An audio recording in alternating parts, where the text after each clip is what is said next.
morning, students. In our last class we have discussed about what is fungi, what are the general characteristic features and the classification of fungi, and also the economic importance of fungi. Now coming to the type study, individual type study. Here first let us consider the primitive fungi, that is albigo. Okay, albigo, it is commonly occurring on the members of the family Crucifers. Crucifers means the radish. Good example is radish. Here you are observing the delicate, the white, circular, the spots which appear on the Raphanus sativus leaf, okay, and these are commonly called as pustules, and the name of the disease is white rust disease.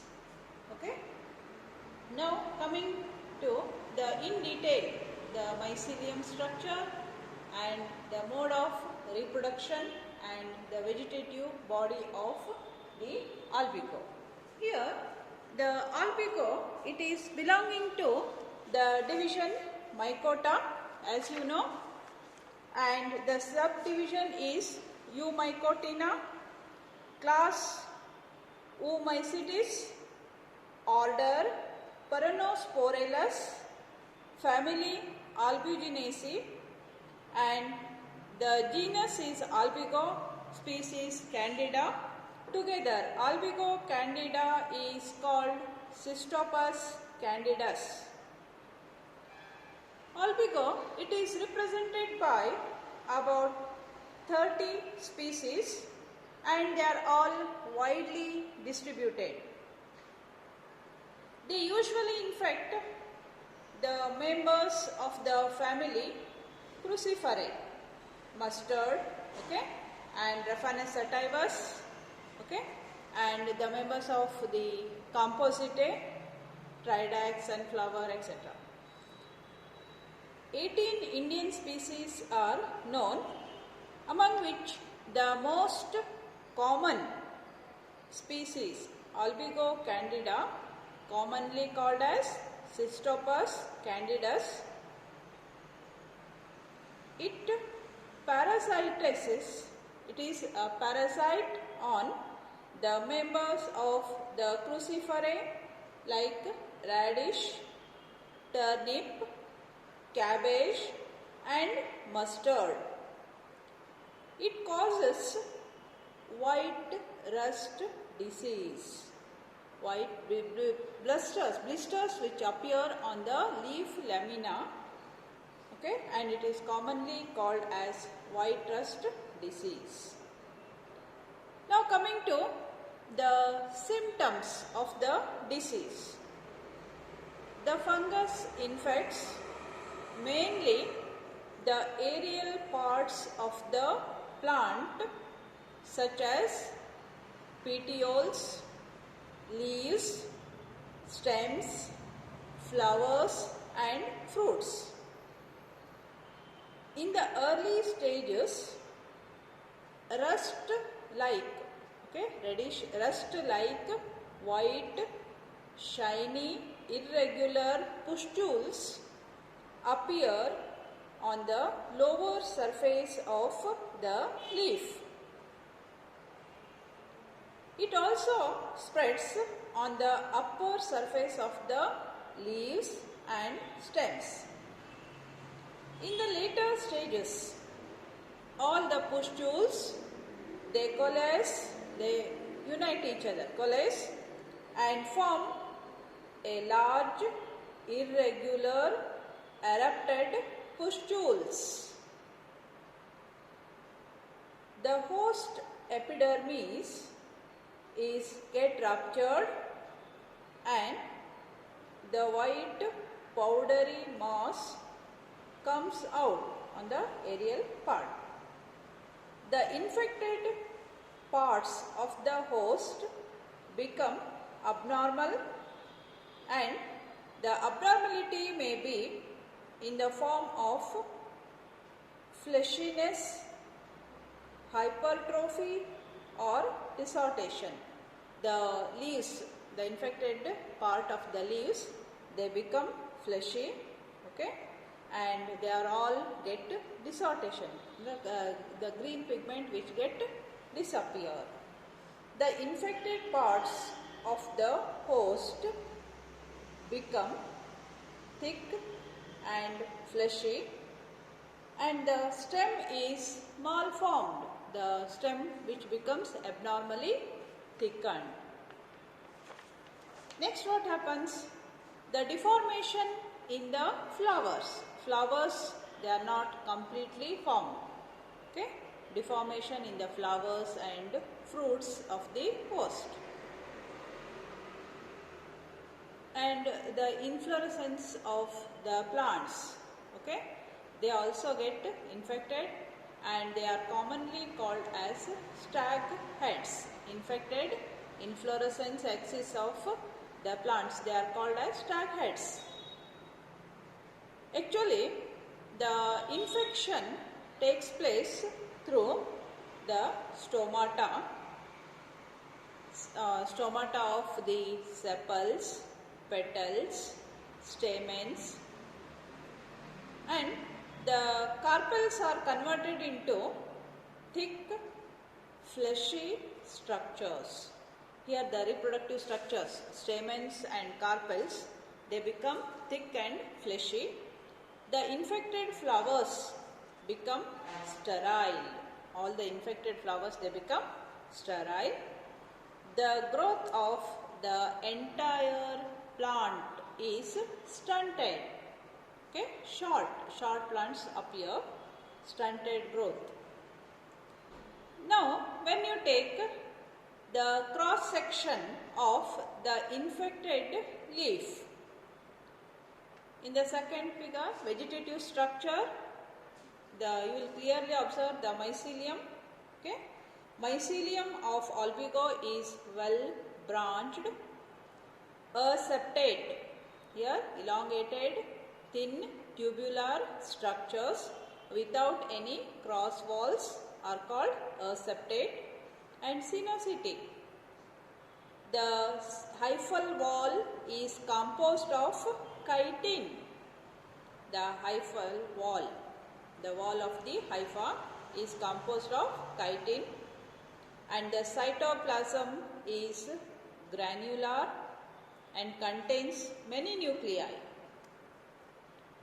And other structures like vacuoles, oil globules and glycogen, they are all present.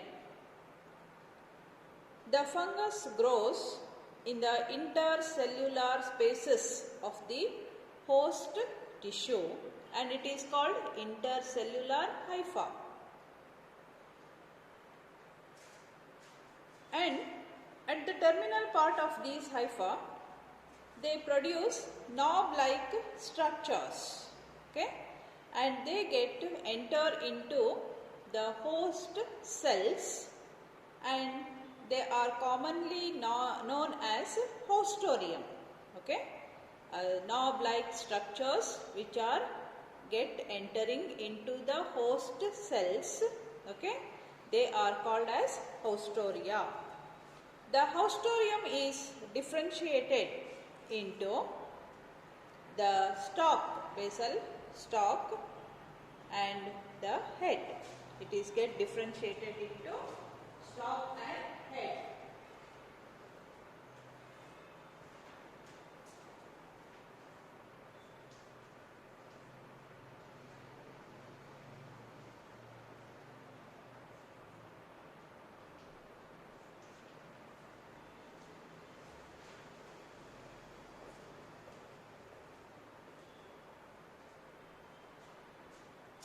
In the hostorial head, the cytoplasm is dense. In the hostorial head, the cytoplasm is dense and packed with mitochondria, ribosomes, endoplasmic reticulum, lipid inclusions, nuclei are absent.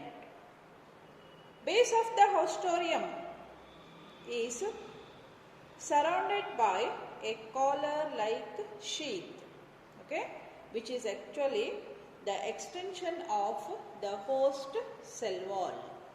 This is all regarding the vegetative structure of the hyphae as well as the haustorium. Okay. Now coming to the reproduction. In albigo, reproduction takes place. There are two methods by means of asexual and sexual methods. First coming to asexual reproduction. Asexual reproduction takes place by multinucleate the rounded or spherical bodies known as conidia, sporangia or zoosporangia. The reproductive asexual mode of reproduction takes place by conidia, sporangia or zoosporangia. These structures develop in long chains on short, erect, club-shaped structures called conidiophores. The stalk-like structures which are present, okay, they are called as conidiophores.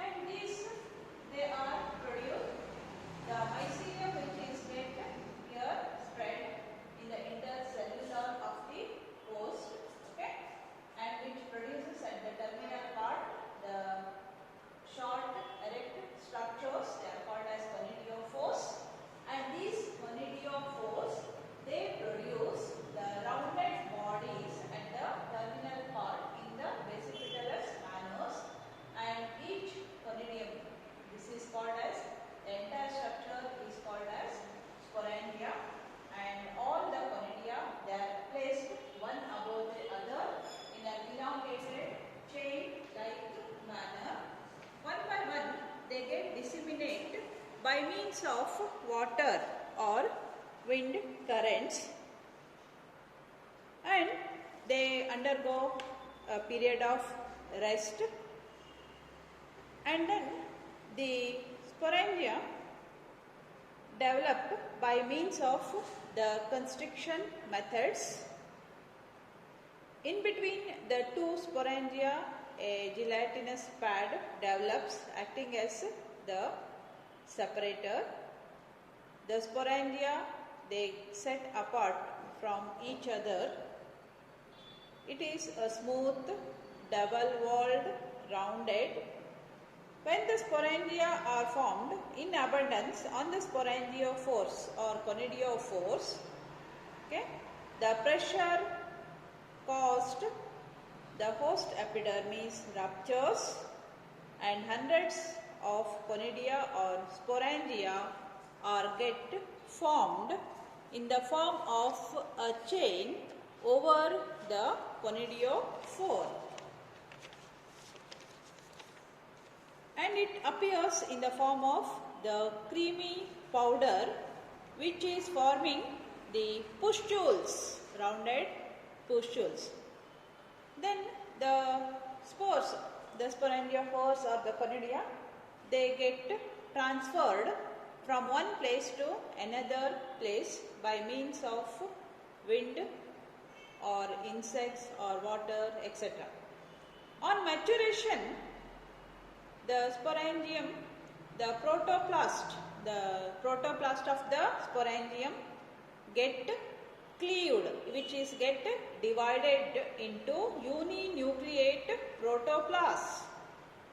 Each protoplast metamorphoses into a naked, biflagellate, uninucleate, kidney-shaped and vacuolate zoospore.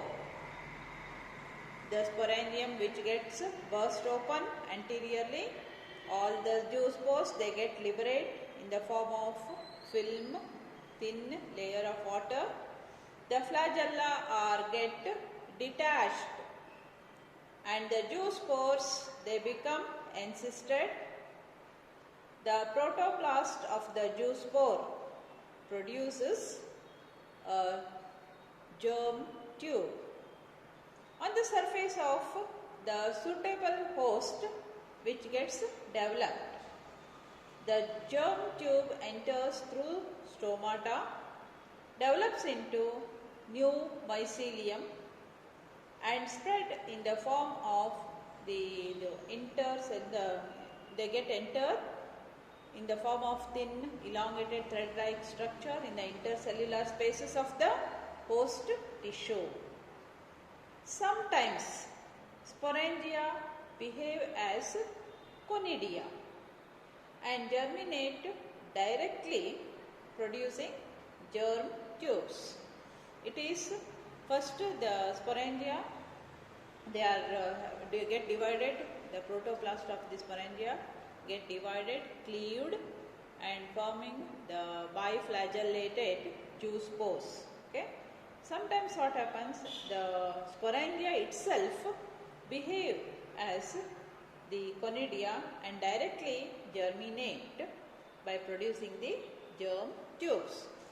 So, this is all regarding the general features, symptoms and the reproduction, asexual mode of reproduction. Now, next coming to the sexual mode of reproduction. Okay.